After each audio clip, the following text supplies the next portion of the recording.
Good afternoon, everyone. I'm Jan, and welcome to the first CVAX webinar, Sifting Data, an Introduction to Data Quality Management.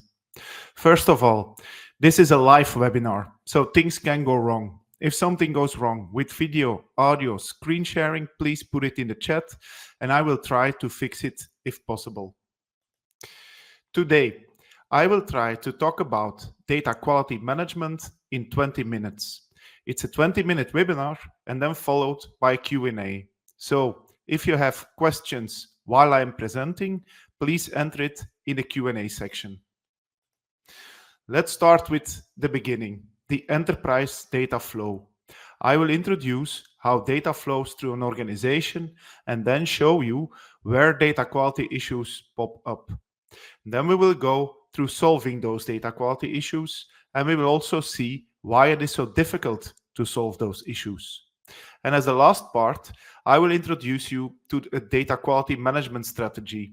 How can you do better to resolve data quality issues? But let's start with the beginning, the enterprise data flow.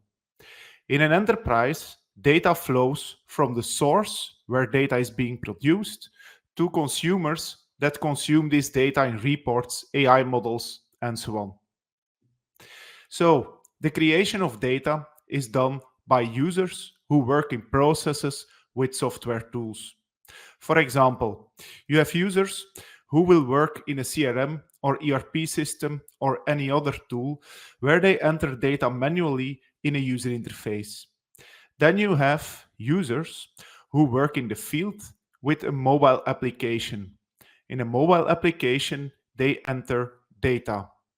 Then you have also warehouse workers in a production environment who do actions which are captured by IoT sensors. And those sensors will also generate data. These are three examples of people that work with tools to create data. This data will be used further on in your organization, in other tools, in reports, AI models, and so on. So actually, it is a kind of a data source that will be leveraged later. The first step are data pipelines. Data pipelines that get data out of those sources and transform it in data that is useful for other applications. Here you have data transformations and data integrations as the most important step. Once this data is being ready for consumption, you have the data consumption where users can consult reports, where you have AI models where you can ask questions or get intelligent insights, and you have many other tools where you can also consult your data. So this is the complete picture from data flowing from left to right. There are two things I would like to add on this schema. First of all, the left side of this schema is what we call upstream, where data is being produced. You can see it as water that starts from a source and then flows to downstream on the right here, where it can be consumed. Now we will use this schema to show you where data quality plays an important role. We will first start by introducing symptoms of having bad data, symptoms of having a bad data quality. And that's what we usually experience at the data consumption level. I will give you some examples of how data quality can impact data consumption. It can impact as well customers, employees, executives, and so on. First, an example of customers. Customers that have incorrect addresses in our system can lead to failed deliveries. If they then want to consult the supporting service through an intelligent chatbot, and this chatbot gives the wrong answers due to faulty data, that's another example of bad data. Then you have employees. Employees can have the wrong salary due to payroll errors, which are caused to an incorrect time tracking. And then on executive level, CFOs can base financial decisions on flawed data, leading to misinformed strategies.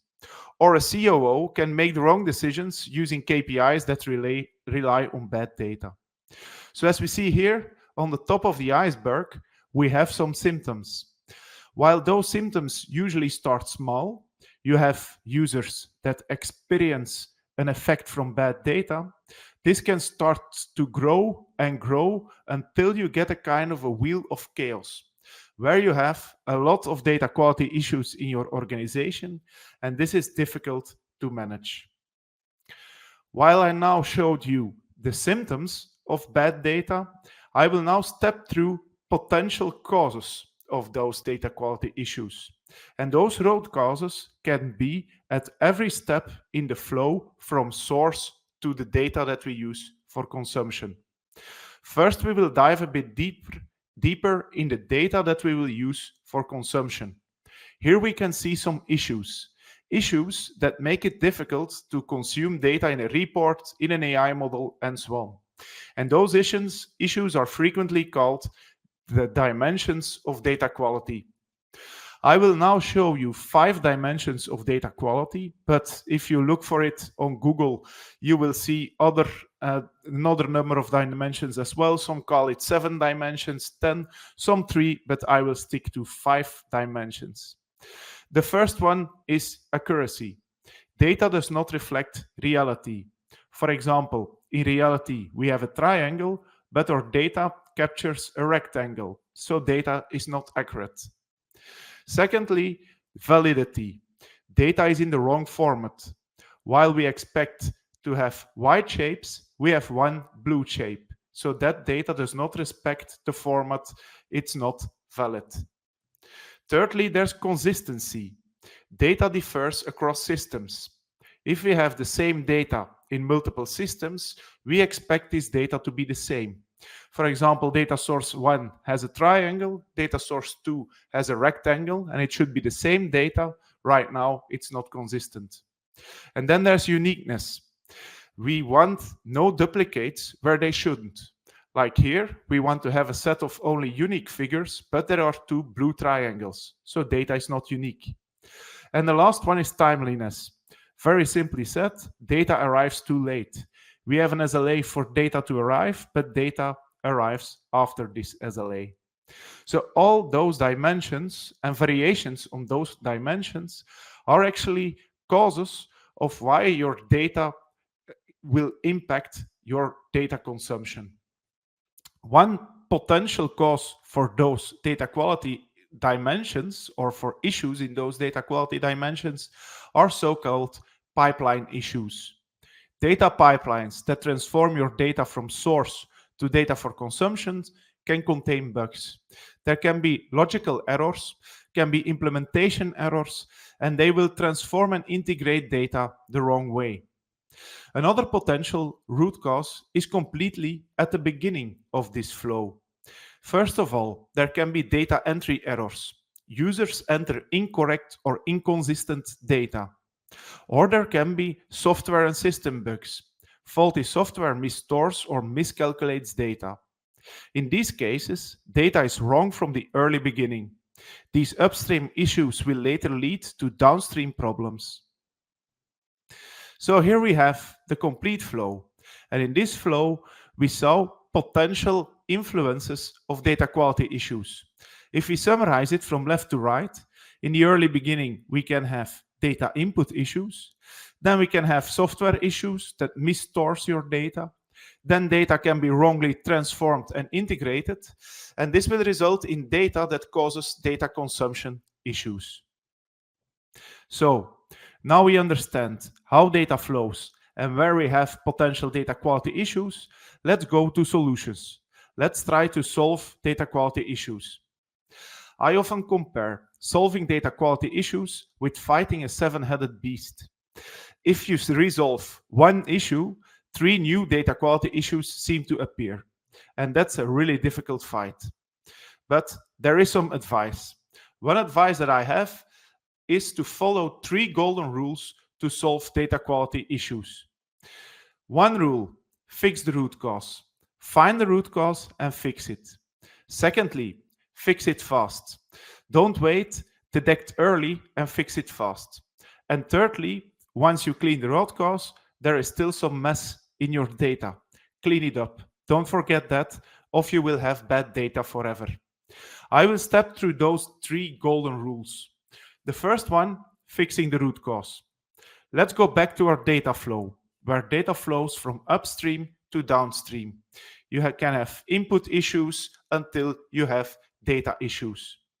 If we now compare data issues like weeds in a garden, here you see a weed which has a strong root. It has a root and it has some leaves. We now want to eliminate this weed.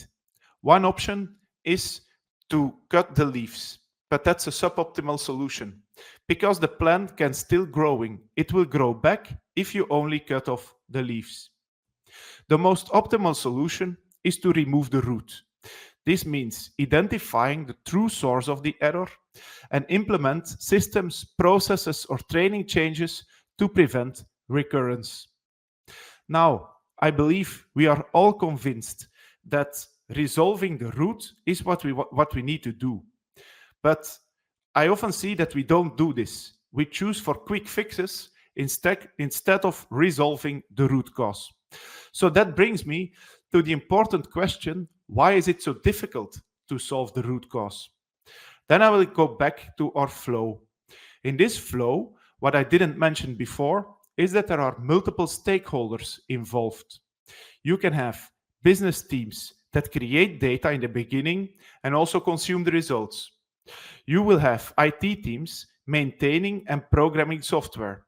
You will have data teams building and maintaining data pipelines.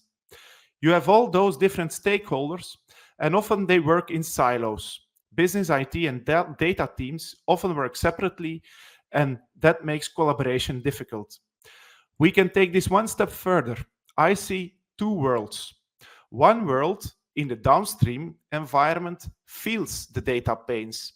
They feel the symptoms of having bad data. And then you have the other world, the upstream world, that is responsible for these pains, but not necessarily feels the pains.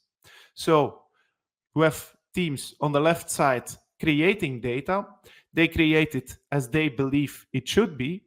And on the right side, you have people that feel it. But you can only resolve it if you work together. And this makes it difficult if this is completely spread over multiple teams, multiple roles, and multiple stakeholders. Let's go to fixing it fast. I will show the impact of fixing data quality issues on this graph. On the y-axis, you see the impact that a data quality issue can have. That's the negative impact of a data quality issue. And on the x-axis, you see the time it takes before fixing this issue. In the beginning, if you have a data quality issue, you have only one incorrect record, which can, for example, affect one user. Then the data starts to spread across systems. It will impact multiple departments, multiple users, and spread in your organization. But poor data can spread further and further, resulting in a company-wide inefficiency. So you have a kind of a spiral of negative effects. And worst case, this can cause reputation damage. So if you fix it in the early beginning, you only have a limited impact. If you wait until your problem escalates, it becomes really hard to resolve it. And then we have the third golden rule, cleaning up the mess. Cleaning up the mess, I will illustrate that on this graph. On the y-axis, you have your bad data. And the red bars show the amount of bad data that you have at every moment. In the beginning, an issue is not yet detected. The root cause is not detected. We don't know we have a data quality issue. This means that new bad data keeps appearing. At a certain moment, we see that we have a data quality issue and we solve the root cause. Once we solve the root cause, all data remains bad, but no new data keeps appearing or appears in the system. Then we need to find a strategy to clean things up. Cleaning up means identifying and correcting old errors, removing duplicates and inconsistencies. So those are the actions we need to take from solving. If we solve it, we fixed the root cause, we need to clean it. And this also shows why it's so important to find the data quality problem as early as possible. But again, I think everyone is convinced about this, but we don't do it. So why is fixing fast and cleaning up the mess so difficult? I will retake this graph and add some nuance on this graph. First of all, data quality issues are often detected very late. We don't detect them in the beginning, we detect them late, meaning an inflow of data quality issues, which can be quite huge. And once we detected the data quality issues, we don't have processes or people that are responsible for cleaning it. We have now no idea who needs to clean it, and we don't know how to clean it. And sometimes we don't have the means to clean it. So that's a pity to resolve your data quality issues. So up till now, I introduced you to the enterprise data flow, how data flows downstream from upstream to downstream. Downstream, we see issues caused by upstream causes. Then I gave you 3 rules on how you can resolve data quality problems, but we also saw why it's so difficult to solve these. And now we go to a potential solution. That's to create a data quality management strategy. Such a data quality management strategy is not only technology, it's a combination of things you do on a people level, process level, and tool level. On people level, you will typically assign clear responsibilities. On a process level, you will implement data quality processes. And on a tool level, you will leverage the right tools to monitor and prevent bad data. But unfortunately, there's not a one-size-fits-all data quality management strategy. And this is influenced on the one side by the sector or the type of organization that you have, but this is certainly also influenced by the data maturity level of your organization. I often see organizations which have a low data maturity level that try to copy-paste strategies from organizations with a high data maturity level, and that's difficult. I will now step through this and give you three examples of a data quality management strategy on 3 different levels of a data maturity. First of all, let's go to an organization with a really low data maturity level. In such an organization, I would advise as a first step on a people level to assign the role of a data quality manager. A data quality manager is a pioneer in the organization. It's the pioneer that breaks silos across multiple teams. He has a list of data quality issues, will go through teams and evangelize why it's important to resolve those issues. He will bring people together, identify root causes together, and try to resolve things as fast as possible. Therefore, he needs a process. The process where he manages his data quality backlog. All issues that are found are put on a data quality backlog, which is ordered by data quality impact. Once you have the backlog, you need to resolve things. And that's done by dispatching those data quality issues in different, mostly existing work streams in your organization. For example, you can dispatch data pipeline issues to a data team to resolve it. You can dispatch issues to a business team to clean data, or you can dispatch improvements in software or resolutions of software bugs to your IT teams. And then finally, there's the tool part. There exist a lot of tools about data quality. And those tools can be used in multiple phases of your data flow. First of all, you have data quality monitoring tools.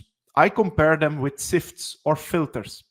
Those tools are able to label which data or to flag which data is bad and which data is good. This is being done using data quality rules, which are business rules, or which originate from data profiling. Then you have a monitoring dashboard where you can see which bad data you have and which fraction of good data you have with a lot of details. Based on what you learn, you can create a new type of sift, a sift that prevents bad data from entering your systems. And this is typically done in, for example, master data management, where you have validation rules and automation, where you try to prevent bad data from entering the system. Of course, if you are at a low maturity level, you have to start somewhere. I would say start with monitoring your data, grow your monitoring, and then later on you can shift to the left. Let's now go to an organization with a middle level of data maturity. Here you work further on your processes, you work further on your tools, but you also work further on your people level. And what's important here is to introduce the business data accountability. Instead of having a data quality manager, you will now make business people responsible for data. Business people become responsible for parts of your data. For example, a CFO can have the accountability about financial data. You have your HR, which is responsible about people data, and so on. So once you have those clear possibilities, you also know who needs to do what in creating better data. And then the last level of data maturity is the highest level. And here I will not go into detail, but many organizations that are at a high level of maturity work in a decentralized way. They work in a so-called data mesh model where teams manage their own high-quality data products. In business domains, cross-functional teams work together to create those data products, not only technically, but they also take the responsibility to deliver clean data. But this can be a webinar on its own. It's just interesting to know where you can go to. So this brings us to the wrap-up. We've seen the enterprise data flow, where data flows from source to destination where it's consumed. We've seen why it's so hard to resolve data quality issues, and we saw the importance of data quality management. I want to give you one advice. One advice is that it's good to dream. Formulate a vision about, in the ultimate, if you have an ultimate budget and you have ultimate time, who is responsible or will be responsible for your data? How will teams collaborate, and how do you track progress? But don't wait for the perfect plan. It's very important to start with small, quick wins to already prove impact in the early beginnings. Because data quality is a journey, not a one-time fix. And as we've seen, the later you fix data quality issues, the more difficult it becomes. So do something very small in the beginning, depending on your maturity level, and this will help you to grow to a higher data maturity level. So I'm at the end of my 20, or I should say 22 webinar about data quality, and it's almost time for Q&A. So please enter your questions, remarks in the Q&A module, and I will try to formulate an answer. But before we go to the Q&A, I would like also to introduce our new webinar. In 3 weeks, I will present a webinar about data strategy, where I will present the lessons that I learned in providing consulting services about data strategy to multiple organizations. And this is a practical framework for building your data strategy. I will also put the link in chat in a minute. If you're interested in the slides, please send me an email and I'll send them to you. I'm pretty new, or we're pretty new in marketing automation, so the distribution of the slides is not yet automated. I will now go to the questions, but if you have a question afterward, please contact me on LinkedIn, contact me by email, and I'm open to answer your questions.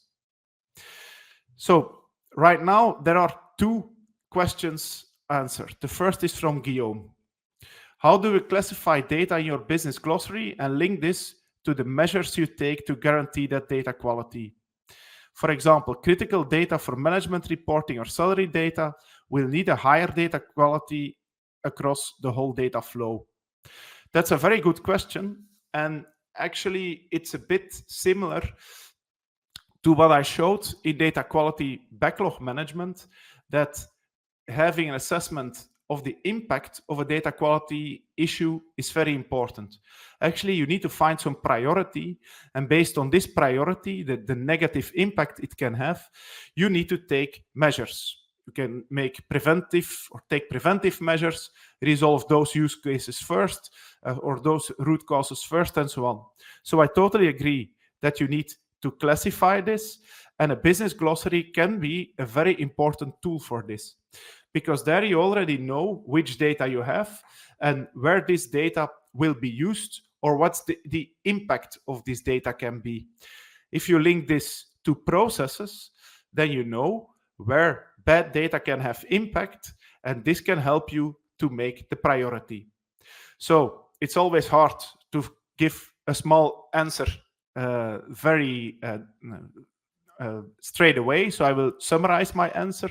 First of all, in your glossary, find a link with processes.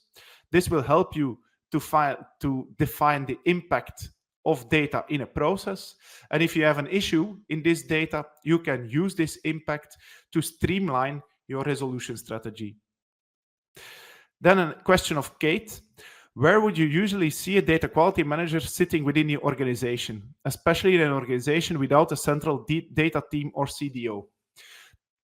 That's again a very good question. I've seen it in multiple situations. For one or one team I worked with, or one customer I worked with, the the data quality manager was sitting in the team that was responsible to resolve issues with applications, kind of an application management team. Why? Because this team was highly affected by all kinds of data quality issues. So the data quality manager was there, part of the team that was responsible to resolve issues with applications. Then you can have it as part, if you have a kind of a data governance already or data management, you can put your manager there. Or otherwise, it's a new type of role, which can be in your change organization, somewhere in your business analysis organization, can be in your IT department. It can report immediately to CFO about the reporting impact or the impact of data quality. So actually, there is not a straight answer to this question. It depends on your organization, but there are multiple ways to fill in this role. Okay, and I think I've answered all questions. I will just wait a minute for maybe if there's some question coming in. I already want to thank you. And please take a second to answer our 4 feedback questions about this webinar. At the end of the webinar, you will see those feedback questions, and I will also send an email afterwards. And then there's a question from Koen. Will this presentation be available to see later? I will switch back to this slide. If you're interested in this presentation or in the slides, send me an email. Tomorrow you will also receive an email where you can replay this presentation. So you can also replay the video. Okay, then I will say thank you all for joining this webinar. For me, it's always interesting to put things together and to share it with people. And I hope to see you back in 3 weeks, where we have a webinar about data strategy and a practical framework on how you can apply data strategy in your organization. So thank you all.